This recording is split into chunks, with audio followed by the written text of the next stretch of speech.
Hi guys, I'm Laura Vitale, and in this episode of Laura in the Kitchen, I want to share with you my take on Cranberry Bliss bars. This has been one of the most requested recipes I've had recently. I know that Starbucks loves to bring these out around this time of year, and you'll have to let me know whether these are around all year long or just for the fall winter season. They are lovely, however, I just think we can make anything taste better when it's homemade. Personal preference.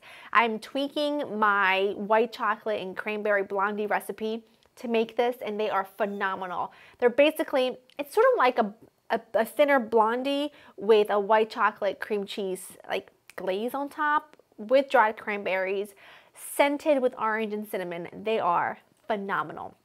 I had the oven preheating to 350. I have my butter in a really small saucepan because I want the butter to melt and I want it to just slightly start to brown. That tiny little bit of light brown butter will just add such lovely nuttiness to this that is just, to me, unbeatable. You'll need all-purpose flour, baking powder, like I said, cinnamon, salt, brown sugar, granulated sugar, an egg. I've got some white chocolate chips. These are for the frosting. I've got white chocolate chips and some dried cranberry, vanilla, orange, all good things. I'm just letting my butter melt. It's gonna take a minute or so, so just be patient. You just want it to go from this lovely pale, sort of creamy yellow to a nice, nutty, light golden brown. Then I'll show you what it looks like when it's there. Butter is perfect. I'm not sure if you can really see. Yeah, you can see it. The lovely nuttiness. I'm telling you, it makes such a difference. Now you're gonna go ahead and add both kinds of sugar and whisk them in.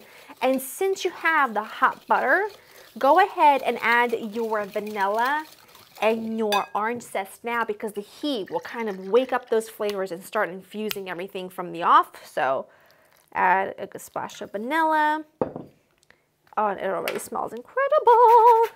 I'm telling you, you make these homemade and deliver them to some neighbors, you will be the talk of the town in the best way possible, of course. They're just fantastic. And like I said, anything homemade just hits different. That's all I'm gonna say. It just hits different. I'm just gonna go ahead and whisk these up. And then I'm gonna let these just cool slightly, about 5 minutes or so, simply because I don't wanna add the egg to something hot, because you can run the risk of scrambling the egg. Been there, done that, does not taste good. Just let those 5 minutes go. It'll be worth it. And this smells so delicious and nutty and fragrant, and you just know you're gonna be off to a good start. Go ahead, add your egg, whisk that to combine, and then we're just gonna go ahead, perfect, add in your dry ingredients, which I will just take my spatula and lightly mix together. Beautiful. And just fold that in. Cranberry and white chocolate mixture. Don't overwork this. Once you feel like the dry ingredients are folded in and you can no longer see a lot of flour everywhere, then job's done, because what you don't want to do is overwork anything and risk them developing gluten and getting tough and all that jazz. So I'm gonna just go ahead and pop this onto my prepared baking sheet, which is just, this is technically the size of a quarter of a sheet pan. I'm making half of a batch today. The full batch makes like enough for like a standard baking sheet, but let's face it, I've been giving out food all week, and I don't think that they're gonna want, well, maybe they would want some more goodies, but I'm gonna go ahead and just gently press this into my baking sheet, and it will look like there's just not enough, but there is. Just trust me. You have to just be patient, and it's much easier to do it with your hands. You just need to make sure the parchment paper doesn't move. That looks great. I'm gonna go ahead and pop these into my oven preheated at 350. They'll only be in there between 15 and 20 minutes. You don't wanna overcook them, because if you overbake them, they'll be a little bit too crispy, and this is not a cookie. So we just wanna make sure that they are just lightly golden around the edges before we pull them out. And I'll show you what they look like when they are done and cooled, and then we make our glaze frosting situation.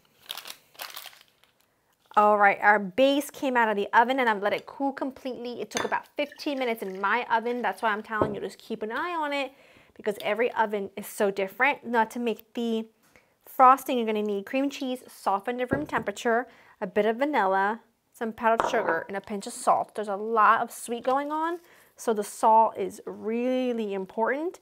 And you're gonna go ahead and you're gonna whisk this until it's really thick and creamy and smooth. I'm doing this by hand, so I'm starting with a spatula simply because it's easier to incorporate the powdered sugar.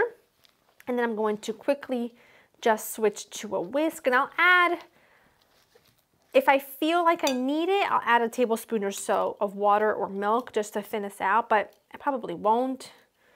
I'm just gonna use some elbow grease and I'm just gonna do one of these for like a minute or so. Get this all out. Again, it doesn't look like there's enough, but there is. You just want a thin layer of each thing so that you can really savor it and not feel like it's so overwhelmingly rich and thick and sweet that it takes away, for me anyway. If you want to double up the frosting, you can. I just feel like it ends up just being a little bit heavy if I do that. So just go ahead and spread this evenly. Then you just go ahead and sprinkle with some more of your dried cranberries.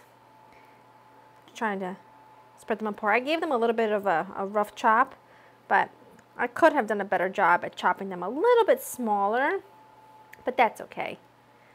Sometimes, I mean, I'm a lot of things, but oftentimes patient is just not one of them. Just sprinkle around like so, like that. There are cranberries after all. And then in here, I have some white chocolate. Now, if you had candy wafers, like white candied wafers that you melt and they get nice and shiny and smooth, you can just take a fork to this, but I don't have those. Oh, this is actually too. It's okay. That's okay. I don't have those, so you just sprinkle these around, and I know it looks crazy, but trust me, the white chocolate with everything else is phenomenal. Do a better job than I did. But when I cut them, you'll never know. You will never know. They'll still look delicious and fantastic. You can cut them now if you want to. I wait and I pop these into the fridge for like 15-20 minutes so that they set a little bit, and then when you cut them, they're beyond. I totally forgot to show you that I like to top these with a little bit of just edible glitter or sprinkles or whatever. Just makes them that much more festive. Now they're ready to set in the fridge for 20 minutes. Then we cut and then we serve. All right, these were in the fridge for 20 minutes. Lift.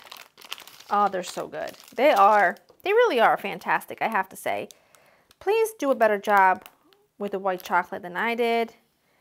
And certainly do a better job cutting them than I'm gonna do. But they are too good, I tell you. Too good. So I'm just gonna cut them into squares, and then we'll cut them into the triangles that they're so known for, because that's part of the charm, I suppose. Beautiful. And then you cut each one in half on a diagonal like that. And then you have the classic Bliss bar shape. Come on. I have a hard time doing anything. There we go. There we go. I mean, they're gorgeous. To me, that is just the perfect ratio of frosting to the bar, because you don't want the bar to be so big that it's like a blondie, because then you might as well just make a blondie. But then you also have just enough white chocolate. I mean, it's just perfection. You have to make these. They're chewy, sublime. Sweet, not too sweet. The orange and the cinnamon together just play really beautifully. Listen, they're total perfection. If you want to double up on the frosting so that you can have a thick layer of frosting, you can. I prefer not to, but you absolutely can. What do I always tell you? You are the boss of your kitchen. Do what you want. Do what makes you feel like it gives you all the joy and all the vibes and all the good feelings, as always, but especially at the holiday season. This is the time to indulge. This is the time to do it up. And you know there's a place that's got you covered for every recipe you could possibly think of. Go to laureninthekitchen.com for the written recipe. I hope you enjoy spending time with me. I just want you to see how beautiful they are. I love the ratio of bar to everything else. It's just dynamite. laureninthekitchen.com for the written recipe. Hope you enjoy spending time with me, and I will see you in the next one. Bye.